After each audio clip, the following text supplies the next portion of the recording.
Hi, everyone. My name is Zach Hoddle, and I'm the archivist for the Shenandoah County Library here in Edinburgh, Virginia. And I'd like to welcome you to our third annual Shenandoah Valley Archives Fair. And um, as many things have been going on during the COVID seasons, this event has transitioned for the second year now to an all virtual event.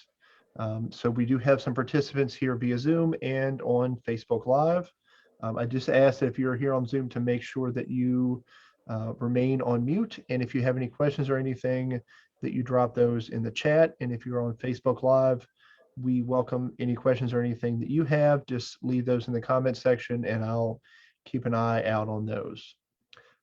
This is part of our annual Archives Month celebration, which is a time when we recognize the work of archivists and highlight the collections that they hold at their various institutions. Today, we're lucky to have 10 archives and local history collections that are joining us from the Shenandoah Valley region or who have collections related to this area. And these various archivists are going to discuss not only their collections and what they do, but also special projects they've been working on, their hours, how to access their collections, and how the best way to do research with them.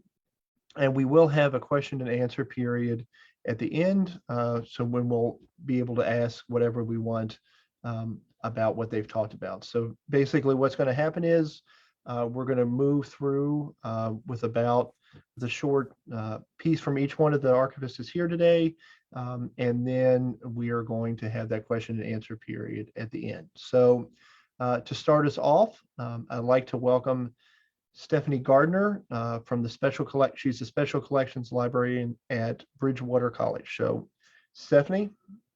Hey, good morning from the Robert R. Newland and John C. Bradford Special Collections. The scope of Special Collections is Church of the Brethren history, regional history, and the history of Bridgewater College. And our mission is to collect, preserve the history, make it accessible, and we also use it in education. We're in a fairly new area in the John Kinney Ford Learning Commons. It opened last year. We're loving our new spaces. We've been busy with exhibits this year. The first exhibit we did was in the spring, worked with 2 interns, a student and another librarian and a history professor on an exhibit on the 50th anniversary of the Virginia Constitution. That has a digital presence that you can find by putting State of Change, Civil Rights in the Virginia Constitution in a search engine. Our next exhibit was last month, and it was an exhibit on Emanuel Suter, a regional potter, and very nice to get some pottery on display from the Ruby Pritchett Museum collection here at Bridgewater College. And our current exhibit is on marching bands, past and present, at Bridgewater College. This has been a fun homecoming exhibit, and it also has a digital presence through our LibGuides. We have some digital initiatives as well. We are scanning college archives in our institutional repository, the Bridgewater College Digital Commons. And we have an online catalog, Bridgewater College Past Perfect Online, where we are cataloging artifacts and archives. The Bridgewater College Special Collections are open now to the public. We are open by appointment. For an appointment, it's best to email me at sgardner@bridgewater.edu, or you could call at 540-828-8018. Thank you. Thank you, Stephanie. So up next, we have Melanie Garvey. Melanie is the archivist at the Clark County Historical Association in Clark County, Virginia. So Melanie.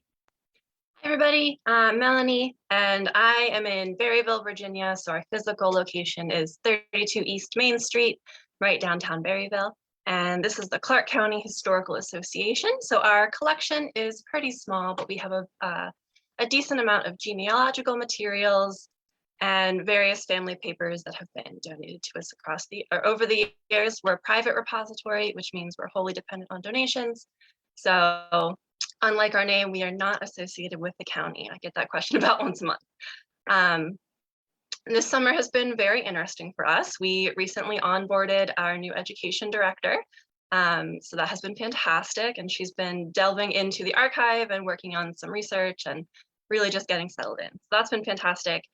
We've also been working on our own digital initiatives. So we're trying to scan a lot of the bound volumes that exist in our archive and making them accessible online.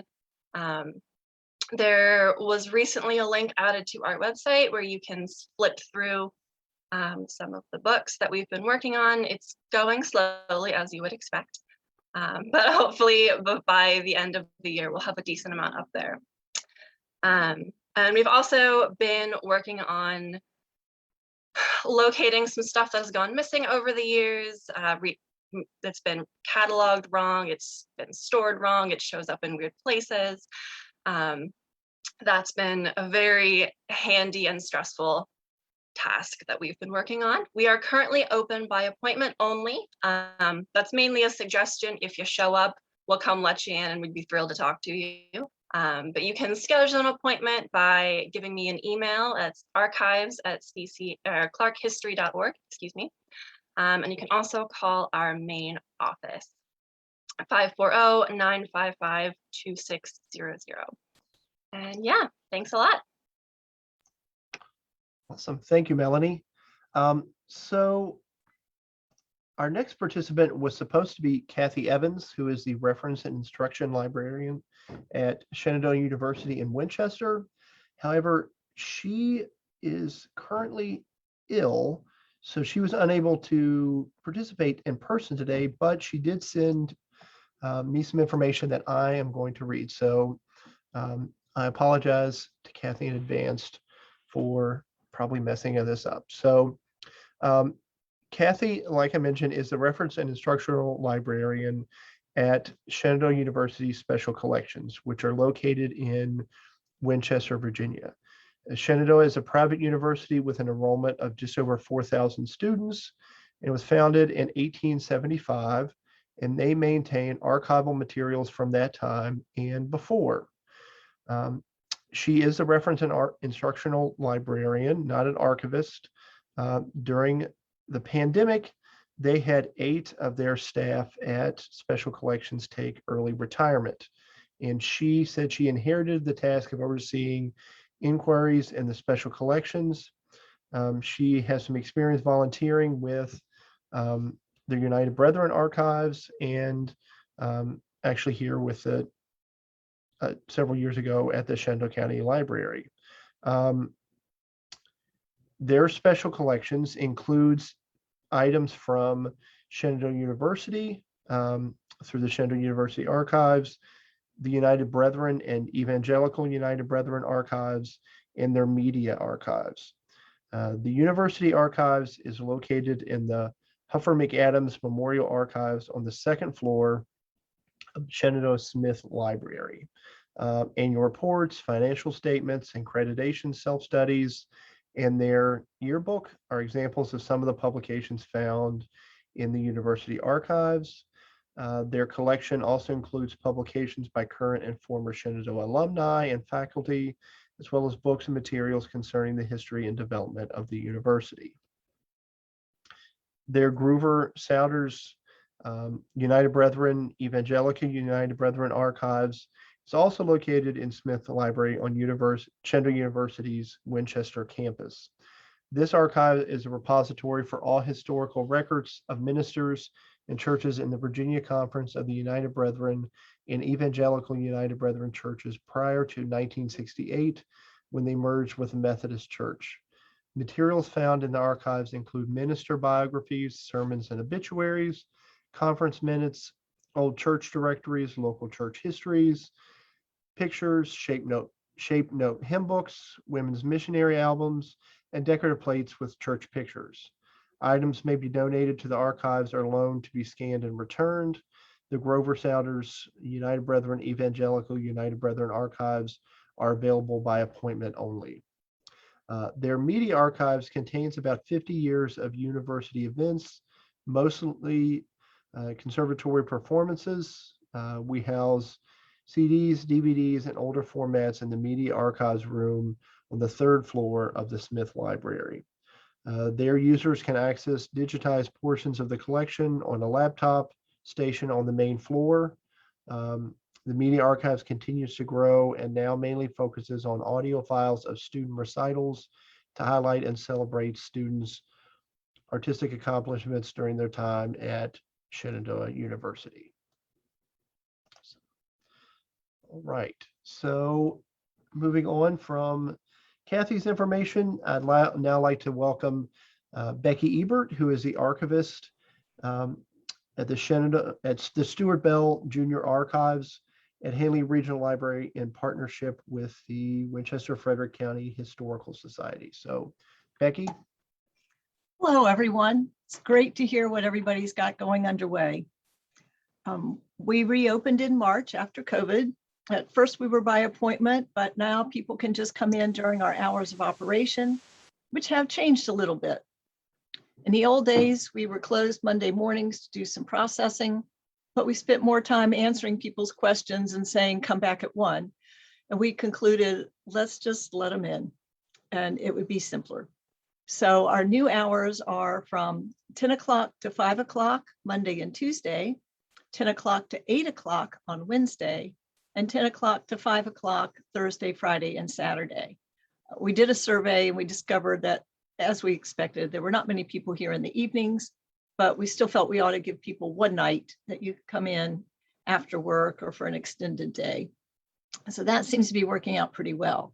We also, in a radical move, close for lunch. We close every day for lunch from 12:30 to 1:15. It got to be quite a juggling act to make sure we had coverage for lunch. The folks at the reference department were getting swamped and they were no longer able to help us easily.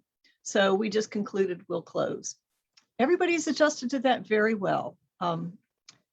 We only have a half-hour lunch. We allow 45 minutes so we can get back and forth and manage everything.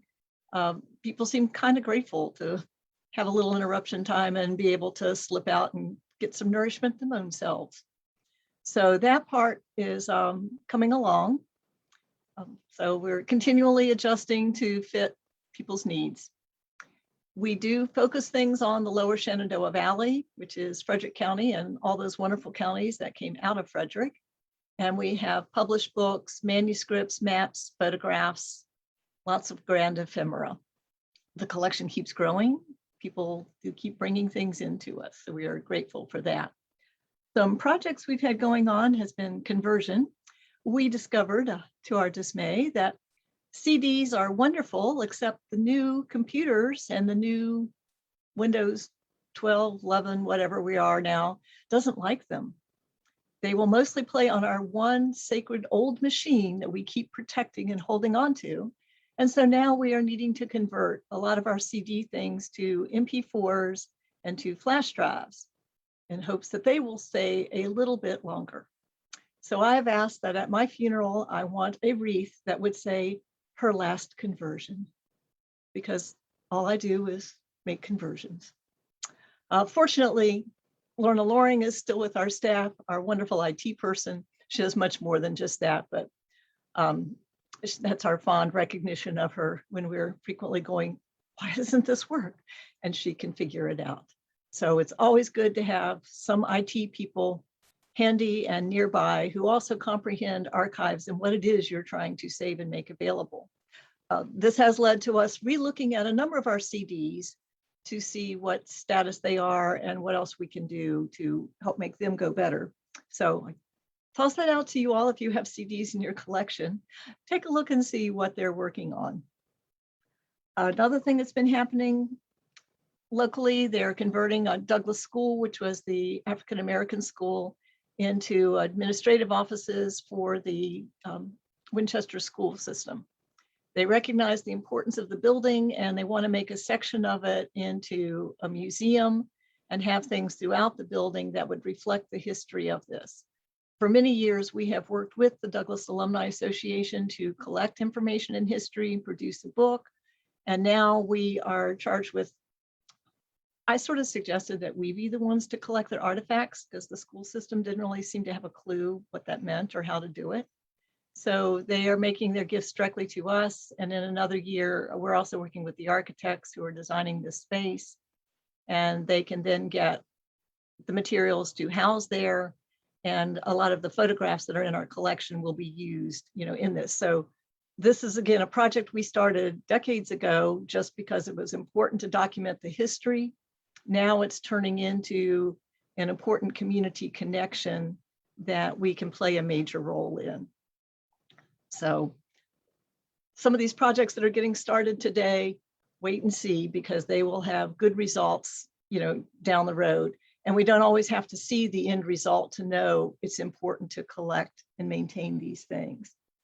Another thing that's happened is a local gentleman, Mike Robinson, has taken it upon himself to write very entertaining stories of local history and posting them on Facebook under Winchester Tales. And they have been grand, mostly correct. We've had a few discussions about perhaps documenting sources or alluding to sources, because people across the board are getting very excited and interested in local history, which is not something with all of our documented sources that we had been doing. So it's been a great thing to have happen and encourage. And the sweet man has discovered there was a Fairfax deed on eBay. He thought we should have it. All of his readers and viewers chipped in lots of money. They purchased this for near $1,000, and then they presented $1,000 to the archives and $1,000 to the Historical Society. He has also found other items and artifacts for other groups and things and helped to secure funding for those. So he's really becoming, and this was a person nobody knew.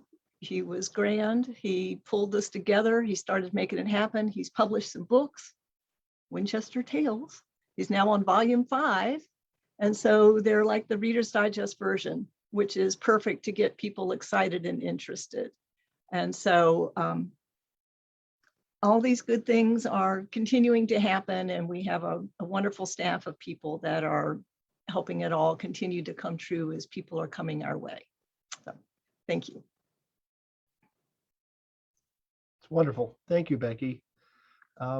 So up next, we have Tiffany Cole. Tiffany is the Special Collections Archivist at James Madison University's Special Collections. So Tiffany.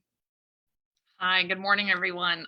Thank you, Zach. Becky is always a tough act to follow, so I'll do my best to give everyone as equally a humorous introduction to Special Collections at JMU.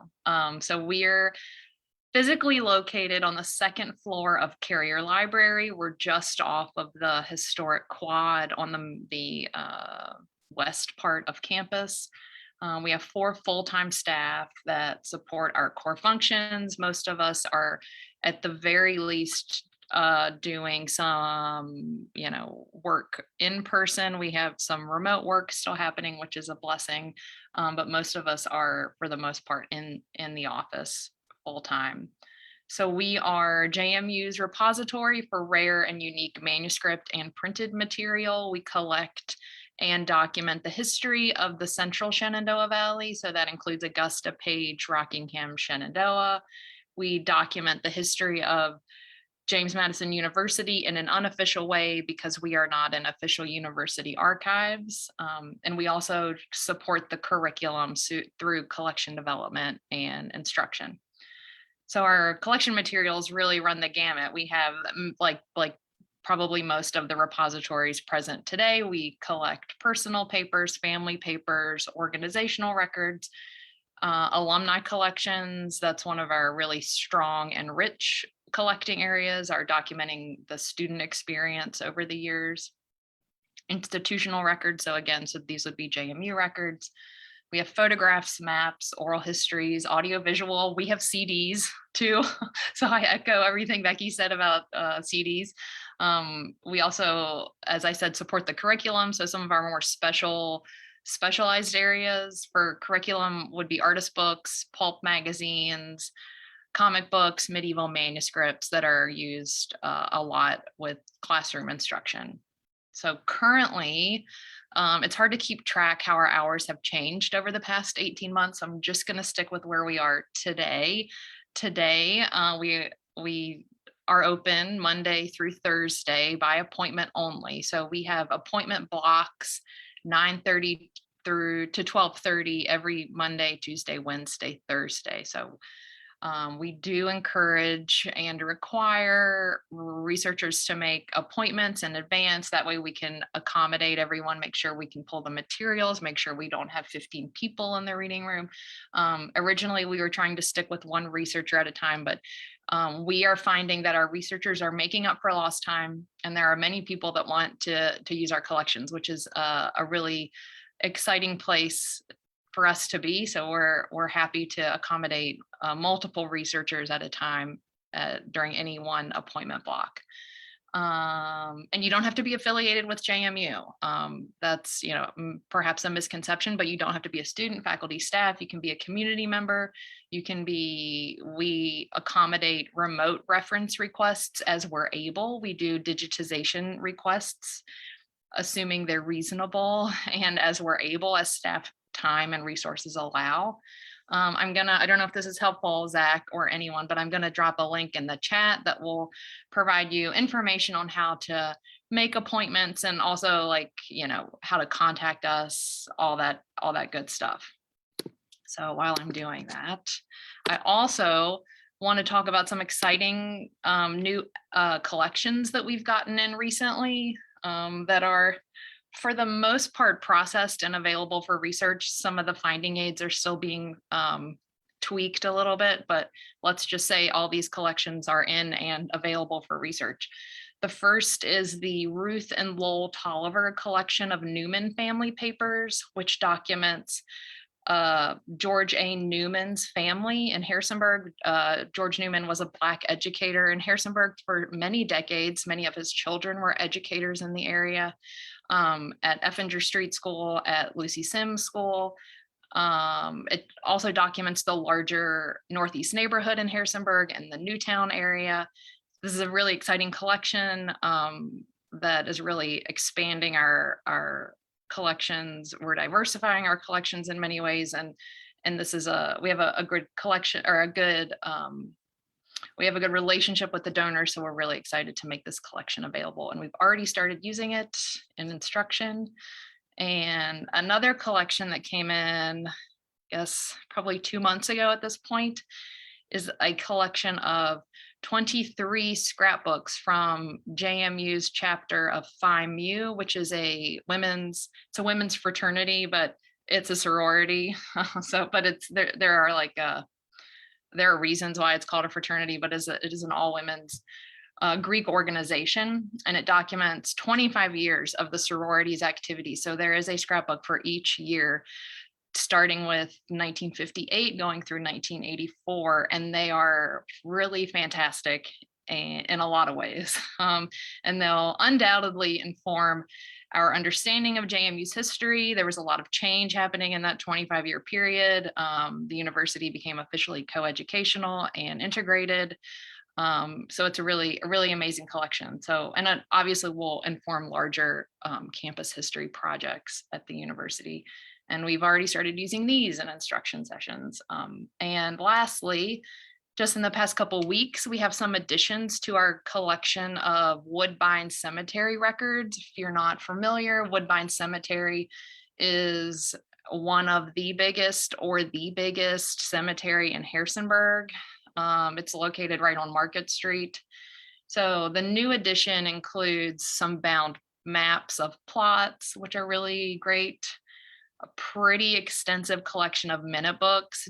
And I don't know, I love minute books. I think if we are in this field, you really get excited for minute books. So a pretty comprehensive collection of minute books dating from the mid-19th century through 1979. So again, just a couple things that we're really excited to bring in and to make available to our researchers. And you can search all of our manuscript collections and all of our university archives via Archive Space, which we've been using the back end of it for many years, but we've kind of soft launched the public interface, and that can all be available via the link that I posted earlier. And that's a great way to keyword search for any collections, request materials via archive space. It's a kind of like a collection management, content management system. So I think that's it. Feel free to contact us anytime. We're on social media, we're email, phone, all the ways. Thanks again, Zach, and everyone for making Archives Month so special in the Shenandoah Valley. Wonderful. Thank you, Tiffany. And I'll say that probably no one can beat your background with the cover in the back. So, so up next we have Susan Verson and Kristen Noel from the Massnet Regional Library. So Okay, well, I'm going to go first. So we are really happy to be here. So we're from Massnet Regional Library, which is located, we're actually a 7-branch system, but the main branch is located in Harrisonburg, Virginia. We have 5 branches in Rockingham County, 2 in Page County. And the main genealogical local history collection is here at the Central Branch. So we're located at 174 South Main Street in Harrisonburg. And right now we're reopened our full hours. So anytime we're open, you can access the genealogy room, which is here. So that means you can come in anytime between 9:30 a.m. and 8:30 p.m. Monday through Thursday, and then 12 to 4 on Friday and Saturday. We tend to collect local history, which that means is Harrisonburg, Rockingham County, Page County, and then we branch out to larger Shenandoah Valley areas. Most of our volumes are bound, so we don't have any unpublished or very few unpublished items, and things like birth records, death records, those are all kept at our courthouse. So we send a lot of people over to see our local clerk of courts. Kristen just, I think, posted our link to our website and the special collections in the chat. So, and so during COVID, we did some digitalization, we did some inventorying, we did some cleaning up. So we are excited to have people come in again and use our spaces. We currently have over 900 local family histories, and mostly on local Shenandoah Valley families. So some familiar names like Shiflett, Wampler, Bowman, Harrison. And the thing I love about some of these things is we pulled some of them is that they're published, but they're published by the family members, and they are unique. So this is Mr. Eldon Bowman, and he came in later and like corrected things. So not everything is digitized, so still coming to visit your local archives is important. And then we have things like our local artist, Mr. Fred Cooper, who passed away. He was a great library patron, and he would come into the genealogy room and spend lots of time and look at pictures. But he then had been making pen and ink drawings of the local area since he was a child. So when he passed away in 2015, he left us all of his bound artist sketchbooks, and they go back to 1949 and go up to 2010, which is when he started the last one. But they include things, I don't know if anybody can see this, but he would do beautiful pen and ink drawings, and then he would give these long descriptions of the building, the sources, where it came from, and then often a commentary on how he felt about that building or what had happened to that building, which is often great. So you find out what happened to things too, even if they're not still standing. We also have been working on digitizing. So we're still digitizing our photo collection. We have some photo albums left to us by Floyd Wilmer Kaufman, who was a local resident, but before that, he was a World War I aerial photographer. So these are World War I photographs, some of them in flight. So there's some amazing pictures out there, and those are in our digital collection, and we'll put a link to that in the chat as well. We also were able to add some many libraries used to have slideshows that you could borrow. And so we had several from our local bird club, and we digitized those. So they are now available. So if we have any birders out there, we have 3 local bird shows that are on our digital collection website. One of which is geared specifically for children, which is really great. So it was fun to be able to convert those as well. And then we also digitized images we had from the Harrisburg-Rockingham County Independence Bicentennial Commission presentation. So back in 1976, there was a whole commission about how to celebrate the bicentennial. And so we digitized all of that. We also started an oral history project back in 2018 called Century of Stories, which halted because nobody wanted to do in-person interviews. And this was to collect stories from our community about the importance of the library to them and to the community at large. So we worked a lot on transcriptions, and we're still doing that. So we're hoping to restart interviews again as vaccination rates increase and people are more comfortable. But I'm going to turn it over to Kristen to talk a little bit about some of the things she's excited about in our collection.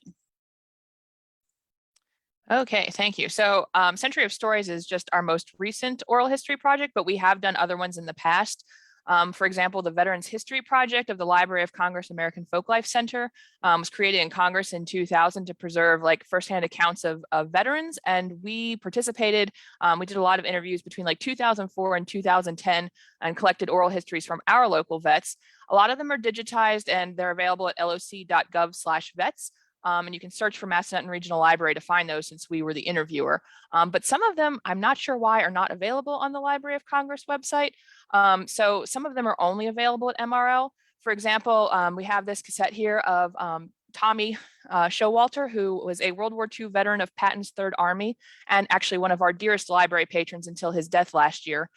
He told us a lot of his war stories over the years. Like he often started them by saying, "Oh, I was just a farm kid when I shipped out. You know, he'd never been anywhere." And just the stories he would tell about walking all the way across Europe. I mean, just they were amazing. And now researchers can still hear his voice on this tape.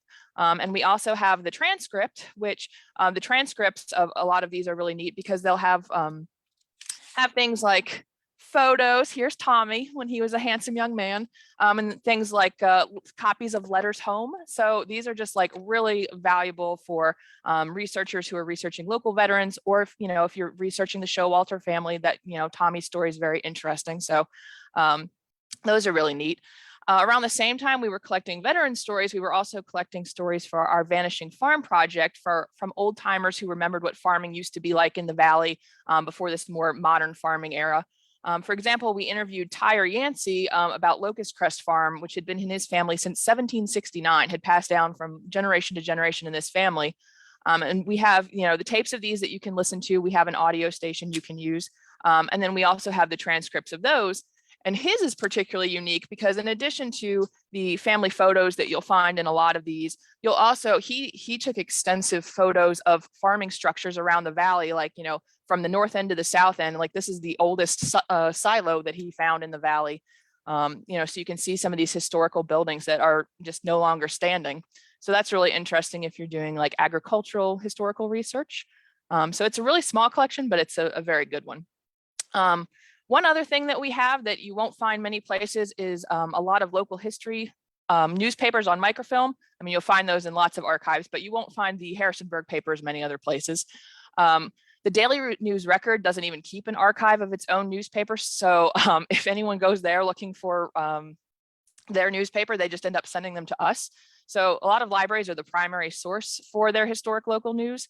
At our central branch in Harrisonburg, we have the Rockingham Register from 1861 to 1912, and then the Daily News Record from 1913 to the present, among many other local papers. And then at our Page branch in Luray, we have the Page News and Courier from 1868 to the present. So those are really useful for looking for local happenings, obituaries, like all kinds of good research in there.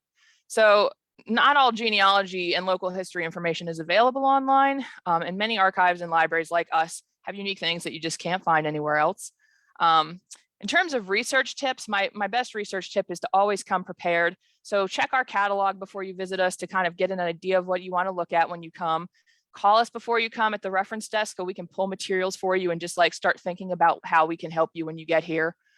Always bring something to take notes with. And also a very strange research tip, but bring a jacket with you. A lot of archives are climate controlled. It's very chilly in here, and people will come out complaining about the temperature. It might not be great for you, but it's great for our materials. So bring your jacket. And that's all from me. Thank you. All righty. Thank you, Kristen, and thank you, Susan. Up next, we have Tyler Brinkerhoff, who is a museum assistant with Rocktown History in Dayton, Virginia. So Tyler. Hi, yeah, thank you. So I am a museum assistant here at Rocktown History, and I'm also a master's student at James Madison University. And I'm pleased to be able to work here while I am doing my master's degree. And so here at Rocktown History, as along with all of you, we also have a genealogy research library and a history museum. And we were originally established back in 1898 as the Rockingham County Historical Society, but have gone through a lot of name changes over the past 123 years, and we're now known as Rocktown History.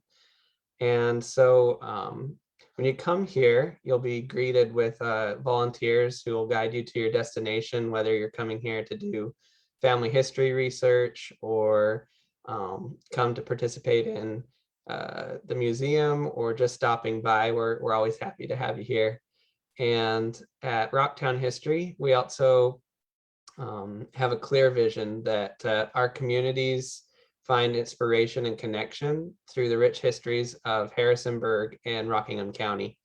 And the way we do this is by keeping and telling the stories of the area and its people and their influences in our lives and shared future. And so that's something that we are doing our best to emulate, as when people come in, they can be able to really feel like they are part of the history here. And our vision and mission wouldn't be possible without the contributions to our collections, which the communities throughout the county have made throughout the year. And we strive to preserve these archives and artifacts and share them with our archives and library and museum spaces. And our archives contain a unique collection of documents which tell these stories and those who created them. And they cover a wide variety of skills and hobbies and interests. So whether you're into sports or outdoor recreation or music or fashion, we can help share these with you. And some of our records actually include baseball cards, sheet music, Valentine cards, Civil War diaries. And so as you come in, you can be inspired by the untold stories which are contained in the documents, just waiting to be told. I know that that's happened to me personally as I've come in and worked on my own research here. The possibilities are really endless. And in our photo collection, we have over 6,700 photographs from all around the valley. And they've been digitized and are available to search through on our website at rocktownhistory.org. And they include the unique things that happen throughout the valley. One of the ones that I've been researching on is the poultry in the valley, which we'll be highlighting in a new updated exhibit here coming up.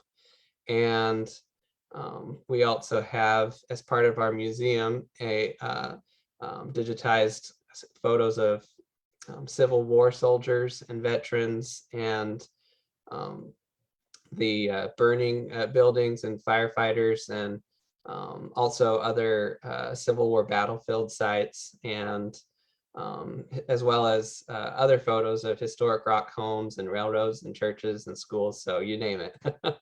And the connection to those photos, I think, is really what helps the history come to life. And in our library, as one of the main parts of our institution here that a lot of people come in for, is to do research on their family history. And so we have a surname search index that's available with thousands of names that are mentioned in our books, as well as in the birth, marriage, and death records, and as well as obituaries. We've gone through and clipped obituaries from the newspapers over the past 100 years and have an index of those available, as well as tax and land wills and deeds. And thankfully, we're very much so volunteer based here, and the volunteers have many years of research experience at their fingertips and are there to help with whatever you need with your researching and with your family. And so in addition to the local records, we also are a Family Search affiliate library, which gives increased access to more records, as well as on ancestry.com. And we, in doing this, we also have exhibitions in addition to the library, and that help shape the valley. And we have a permanent gallery here in the museum that have, as well as a folk art and a history of the heart of the Shenandoah and the historic home, the Cromer Trumbo House. And I'm also currently researching through our Shape Note music books, which have been mentioned earlier, one of the other archives, and planning to do a exhibit in collaboration with some of the libraries who are contributing to this event today.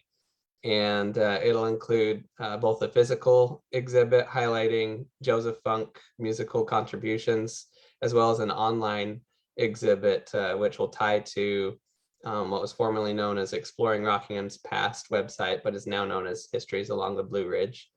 And so we have a lot of these, as I mentioned, the volunteers that make these possible. And one of our former volunteers who lived past the age of 100, Libby Wampler Custer, a film was actually made about her, which if you miss, we will be having another live view of that at our, which is available on our events page. So we are located at 382 High Street in Dayton, Virginia. As I mentioned before, our website is rocktownhistory.org. We are open Wednesday to Saturday from 10 a.m. to 4 p.m. But the during for in-person library research, it's preferably available by appointment. So you can contact Margaret Hotchner at admin@rocktownhistory.org. And our phone number is 540-879-2681. So I will go ahead and put a link to Margaret's email in the chat. Thank you. Right. Thank you, Tyler, for the great information about Rocktown. So actually, up next is me. It's my turn to go. As I mentioned before, my name is Zach Hoddle, and I'm the archivist for the Shenandoah County Library System. We are located at the Shenandoah County Library main branch in Edinburgh, Virginia. And like many of the other local history organizations we've heard from today, our collections focus is on our region. So we focus on what has been and what is now Shenandoah County and our people, the organizations, the places, the businesses, and the stories that make up our past. We welcome each year, at least in the before COVID times, about 1,800 researchers that are utilizing our collection to learn about the stories of our community and how it impacts them. About 40% of these researchers are here to learn about genealogy and their family history, and they use collections like our family folder collection, which contains about 1,900 surname files of previously researched families. They utilize our family history publications that we have several thousand published family histories. They'll use things like abstracts of records, local history records that we have here, either in person or on microfilm, and other collections, personal papers, and other items, obituaries. In addition to the 40% of people that come here to do genealogy and family history research, we do welcome a wide array of other researchers interested in local history topics. So that can range from anything from the history of a certain building, the land history of pieces of property. We help with economic development projects, planning projects, local history publications, academic research, people basically looking into anything that's included in our community's history. And they use also a variety of other collections. We have, again, just like Rockingham, local newspapers here available on microfilm, including the Northern Virginia Daily, the complete collection from that, the Shenandoah Herald newspaper, which dates to 1817, the Shenandoah Valley newspaper from 1867, and other local newspapers, both in Shenandoah County and a few in Frederick County that eventually became what is now the Northern Virginia Daily. Our archival collections, again, include things ranging from photographs to business ledgers, the Minna books that Tiffany talked about. Some of the more interesting ones that I like to work with are our Baker Store collection, which contains basically the entire record of one of our community stores from about 1860 through around 1970. So that includes not only sales records, but also purchase records on their behalf, photographs, basically anything to do with that store. We hold a collection of items from what was called the Liberty Iron Furnace, which was a large scale iron production facility in our county from the early part of the 19th century through around 1917. And that contains business records, correspondence, basically anything documenting that. Another great collection is our George W. Smith collection, which contains about 1,000 photographs, either from the 1930s and 40s documenting our community's history, but also from the late 1980s and early 1990s, when he went around and took photographs of changes in the Woodstock community and in Shenandoah County. So documenting demolition of buildings, new construction, events, great things like that. So that's a wonderful collection that we have here as well, in addition to a wide variety of others that are like that. We maintain here 2 digital platforms that you can access more information about Shenandoah County's history from home. The first of those is our Shenandoah County Digital Archives, which contains about 3,500 images and other items that you can utilize for research. And that's available at archives.countylib.org. And then we maintain the Shenandoah Stories website, which is a platform dedicated to brief histories of local buildings and points of interest. So if you're looking for information about a historic structure or something that may have happened at a specific geographic point here in the county, that would be a great place for that. And that has about 400 stories with kind of more in-depth information about that. And that's just at shenandoahstories.org. Some of the interesting projects that we have been working on here.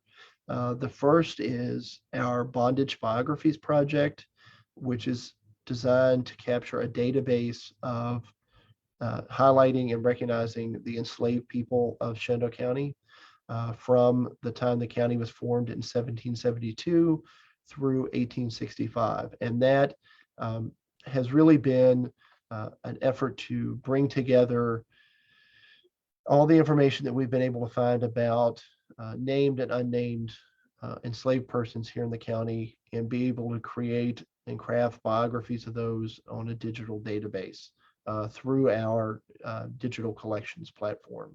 And right now we have about 700 named individuals on that platform, and we're currently very close to releasing the information on the unnamed individuals, which includes about 6,000 entries for unnamed enslaved people in Shenandoah County.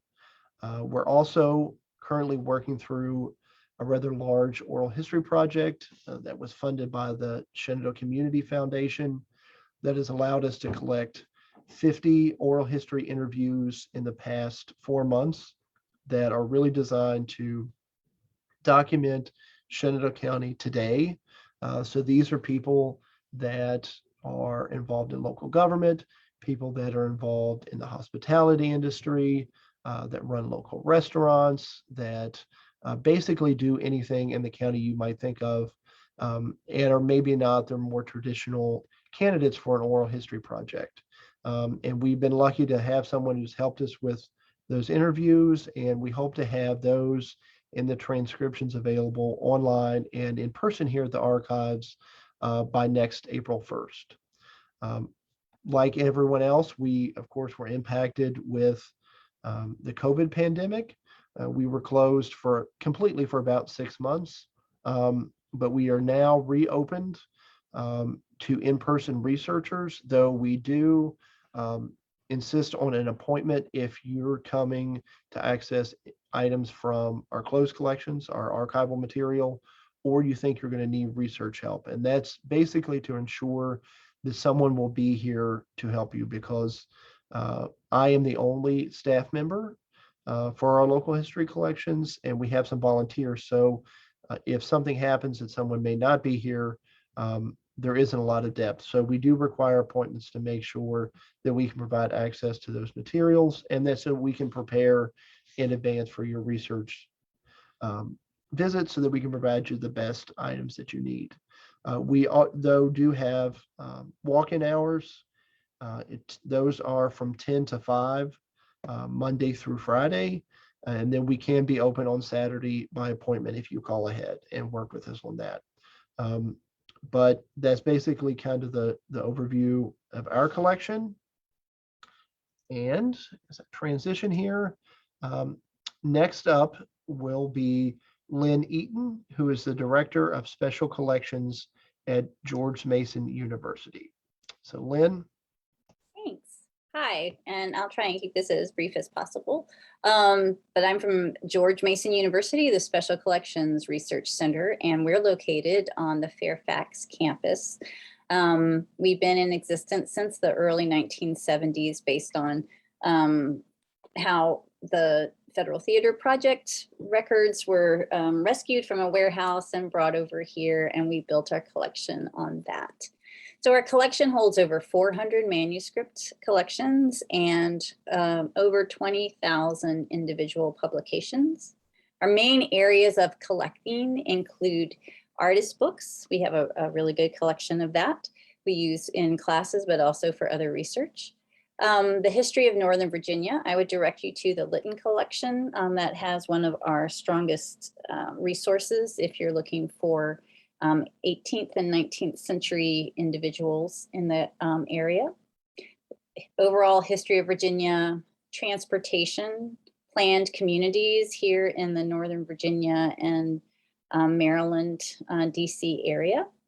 Performing arts, of course, because of the Federal Theater Project. We have photography that ranges from photographic collections, but also photographs and a lot of other collections related to our other collecting areas. We collect oral histories of the region and the university. We have a really strong oral history program that goes back a couple of decades. So we've gathered a lot of materials. We have a collection of Northern Virginia oral histories, plus oral history interviews of George Mason administrators, presidents, staff members. What we tried to do is to get an oral description of how the university has progressed over the past 50 years plus. We also do a lot of collecting in military conflict area. So we have material from the Vietnam War, Korean War, Civil War, First World War, Second World War. I'm not sure if we have Spanish American War. We'll have to look into that. But we have a lot of those military kind of materials, diaries, photographs, records. And then we also have, on the flip side of that, records that document conflict analysis and resolution. So George Mason University is the home to the Carter School for Conflict Analysis and Resolution. And so that's a really strong program. And so we collect in that area. We also are the university archives, or not officially. So we have records of the university, and we're continually collecting records from the university, from students, from alumni, organizations, and units within that. Just to let you know, we're going to be celebrating the 50th anniversary of the university in 2022. And so we're collecting already materials in support of that, and also we'll be sharing out more materials and information on the history of the university over the next 12 to 14 months. So as many others at universities do, we work to build up our collections to support the curriculum where possible. And we do this in conjunction with our university records program, which we are also responsible for. And that touches every college, every unit, every department and office in the university, spread across all 4 campuses. We also have selected digital collections that are available online, as well as exhibits of a few collections, and then digital representations of some of our physical exhibitions. We adjusted our hours of operation based on what happened with the pandemic. And so we have open hours from 10 a.m. to 1 p.m. And then luckily we also are closed for lunch from 1 to 1:30. And then we're open by appointment only from 1:30 to 4:30. And so we have flexibility in both of those areas, but that is what we are trying to reflect the usage and reflect staffing levels appropriately. We support curriculum and instruction for classes here at the university, and we're also open if people are interested in K-12 classes coming on site. And over the past few years, we've built up relationships with our Fairfax Archives neighbors, and that's really helped us with helping users locate collections and also helping discuss donations and where things might be going. I will put in a plug. I have an amazing staff and they do a great job. We all work well together, and our goal is to help researchers find what they need and for us to be able to provide that as quickly as possible, as professionally as possible. So please feel free to reach out to us if you have questions. And as many others have said, research tips, call ahead or email ahead. We have our finding aids online, and all of our collections have catalog records that are found through WorldCat. So you can look for us in a variety of ways. And I'm going to put into the chat the URLs for our overall website and then for our digital collections. Thank you. Thank you, Lynn. And up last but not least, we have Laura Christensen, who is the curator of manuscripts and archives at the Thomas Balch Library in Leesburg, Virginia. So Laura. Hi.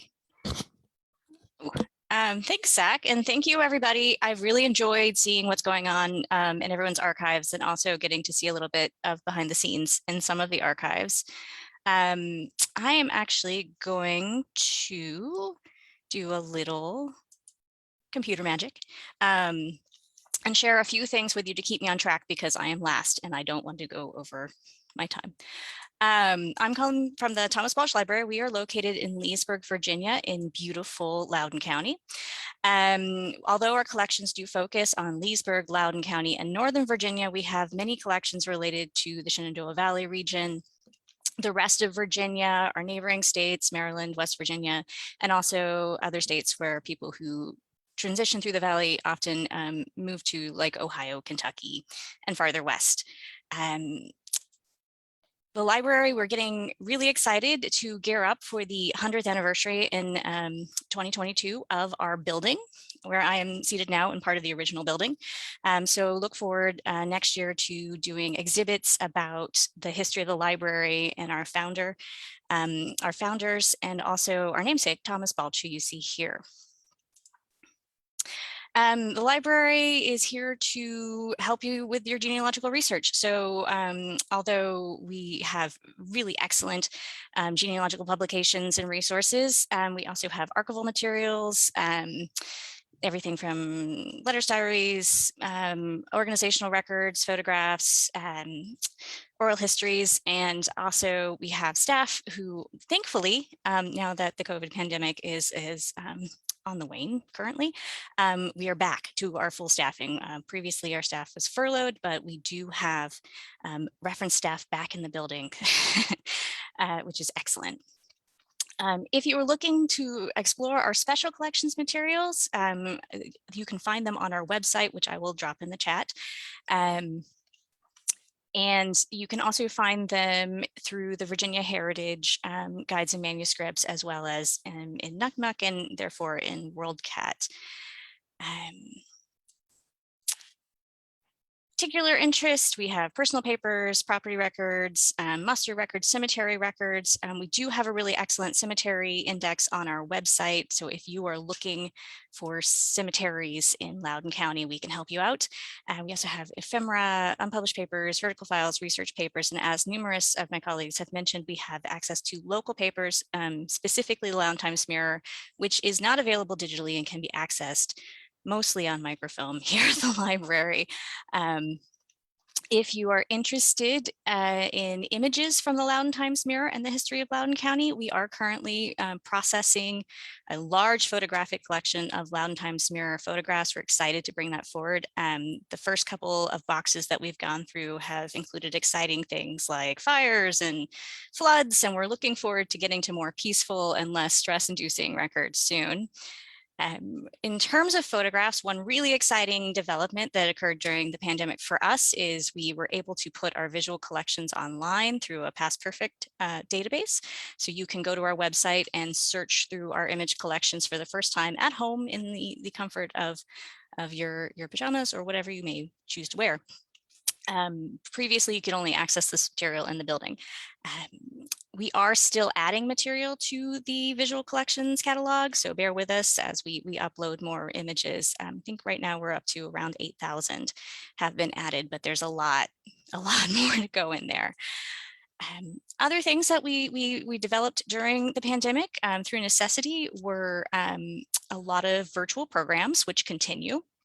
So we have one starting at 1 o'clock this afternoon with Andy Jampoler, who will be talking about the exploration of the Amazon. We will be recording that program and posting it to our YouTube channel, which you see linked here, but you can also go to YouTube and just search Thomas Balch Library and you'll find recordings of workshops, author talks, also pop-up programs that we've done over the last 2 years. I highly recommend checking it out. We're building quite a library of content there. We also have a lot of upcoming programs, including a workshop in November about identification and preservation of photos that you may have in your personal collections, taught by myself. We just had a program for preservation of home archives by my colleague, Gabrielle Sanchez, which is excellent, which you can find on the YouTube channel now. And we have numerous programs coming up. Of particular interest, I think, to researchers may be Win Saffer talking about researching using deeds in December. So check out our website for more information about that. Last but not least, I have to definitely give a shout out to our staff as well as the staff at our fellow institution here in Leesburg, the Circuit Court Office Historic Records Deeds Department. We are both here to help if you are looking for records related to Loudoun County, and we do a lot of partnership and teamwork. Our hours are back to 7 days a week and mostly regular.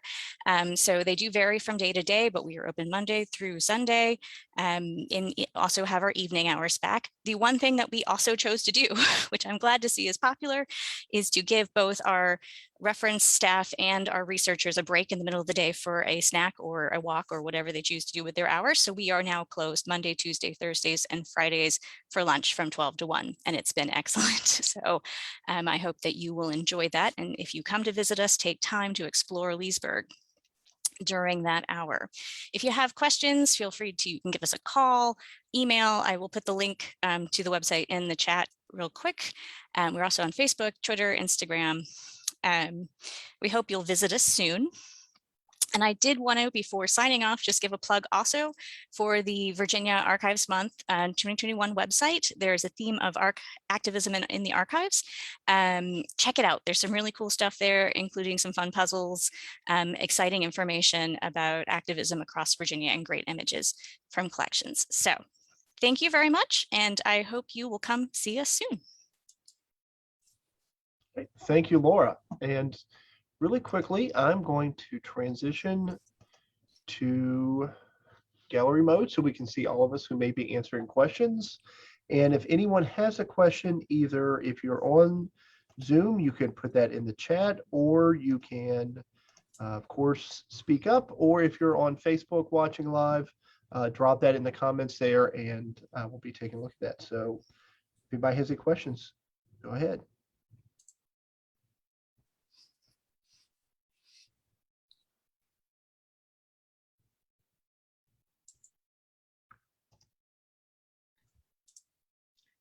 Zach, Yes.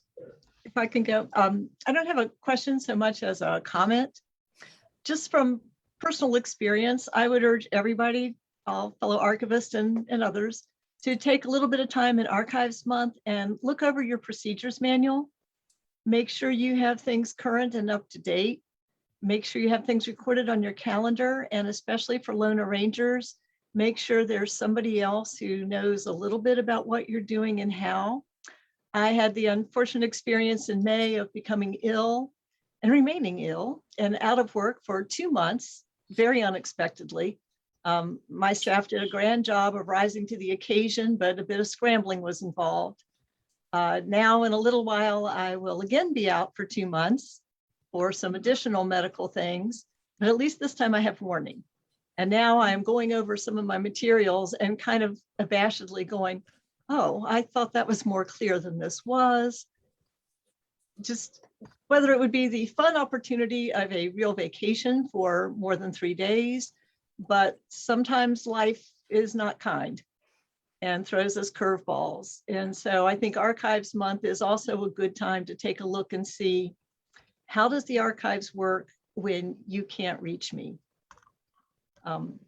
People were kind, and when I was ill, they did not hammer me with questions. They waited until I was recovering, and then I was able to fill in some gaps and do some things. A funny thing was, we had a lot covered. I came back and I realized we now only had 3 manuscript boxes. I ordered the supplies, and nobody had really kind of noticed that they were rapidly dwindling and needed a little bit of replacing. That was obviously an easy fix. But we're trying to make sure that there's a few more things that, while my staff was kind, they did not stage a coup. They did say, please come back. But there's just things that you take care of that others may not be familiar with. And even when you have a partner in crime, make sure that some of those things are explained and done. So Archives Month, I think, is another good opportunity for us to make sure that things will continue in a good fashion, whether we can be physically present, or not. So thank you all for that little bit of a commercial here, and let everybody take a look at your stuff. Make sure that you're in good shape. Wonderful. Thank you very much for that, Becky. We did get a question on Facebook that is probably going to be answered by someone from Rockingham County. There's a question concerning the location of records from Raiders, I'm assuming Lutheran Church in Timberville.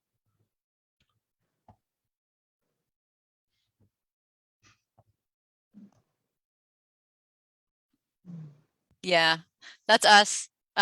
So we were trying to remember, Kristen and I are going, do we have that? I think we have that. It's in our vault collection, and it is not something that, so if that is something you're interested in, you definitely want to contact us ahead of time, because we would have to pull that from our secret hiding vault in the basement, basically. And it's a transcription. So the other thing that I love about this, doing this with everybody, is that all the overlaps that we find out about how we all work, but then all the different things we all do and the programming we do. So just another plug for remembering that that archives provide lots of programming and lots of wonderful things besides being great places for research. But yes, we have Raiders Church. We have limited church records at Massnet Regional Library, but many of those are kept in our vault. So definitely contact us ahead of time and we can pull things, which is just good advice for any archive you go to. Contact us ahead of time, because then we can pull things and you can spend more time looking at things opposed to having us run back and forth. So I'll be quiet now. Thank you, Susan. I don't see any other questions on Facebook. I'm just making sure I didn't miss anything. There was a shout out to the Virginia Room at the Fairfax County Public Library, which I know have great materials as well. Does anybody else on Zoom have any other questions or comments or anything they wanted to share?